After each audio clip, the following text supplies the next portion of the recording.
കണ്ണൂർ കാർമേലിൽ നട്ടിക്കൂട്ടങ്ങളെന്ന പേരിൽ ചെറിയ കൃഷിസംഘങ്ങൾ ഉണ്ടാക്കി പച്ചക്കറിയിൽ സ്വയം പര്യാപ്തത കൈവരിക്കാനുള്ള ശ്രമത്തിലാണ് KSKTU. ഇതിന്റെ ഭാഗമായി കാർമേൽ സൗത്ത് യൂണിറ്റിൽ 25 സെന്റിലാണ് കൃഷി ഇറക്കിയിരിക്കുന്നത്. വെണ്ട, മത്തൻ, വെള്ളരി, കുമ്പളം, പച്ചമുളക് എന്നിവയാണ് ഇവിടെ കൃഷി ചെയ്യുന്നത്. KSKTU ജില്ലാ സെക്രട്ടറി V. നാരായണൻ ആദ്യ തൈനട്ട് കൃഷി ഉദ്ഘാടനം ചെയ്തു. പച്ചക്കറിയും പാലും മുട്ടയും പോലെയുള്ള ഭക്ഷ്യവസ്തുക്കൾ നമുക്ക് സ്വന്തം തന്നെ ഉൽപ്പാദിപ്പിച്ച് ആവശ്യത്തിന് വേണ്ടുന്നതെല്ലാം ഉണ്ടാക്കാൻ ആവും. പണ്ടുകാലങ്ങളിൽ അങ്ങനെയൊക്കെ ഉണ്ടായിരുന്നു.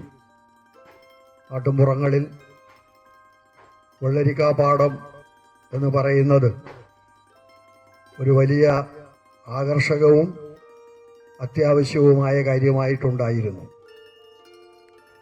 അതെല്ലാം ഇപ്പോൾ അന്യാധീനമായി പോകുന്നു എന്നൊരു പശ്ചാത്തലത്തിലാണ് ഗവൺമെൻറ് സംയോജിത കൃഷി എന്ന നിലയിലേക്കുള്ള പ്രോത്സാഹനം ഗവൺമെൻറ് നൽകുന്നത്. ഒരു പ്ലോട്ടിൽ എല്ലാ കൃഷിയും ഉണ്ടാവുക കുറേശ്ശെയെങ്കിലും എന്നതാണ് ഗവൺമെൻറ്റിൻ്റെ ഈ ഒരു കാഴ്ചപ്പാടിൽ അടങ്ങുന്നത്. സംയോജിത രീതിയിലാണ് കൃഷി. വെള്ളൂർ വില്ലേജിൽ മാത്രം KSKTUവിന്റെ നേതൃത്വത്തിൽ 20 നട്ടിക്കൂട്ടങ്ങൾ രൂപീകരിച്ചു കഴിഞ്ഞു. ഇവിടെ 3 ഏക്കറിലാണ് കൃഷി ചെയ്യുന്നത്. Zee Malayalam news, Kannur. ഏറ്റവും പുതിയ വാർത്തകളും വിശേഷങ്ങളും വിരൽത്തുമ്പിലറിയാൻ സീ മലയാളം ന്യൂസ് എല്ലാ ഡിജിറ്റൽ പ്ലാറ്റ്ഫോമുകളിലും ലഭ്യം.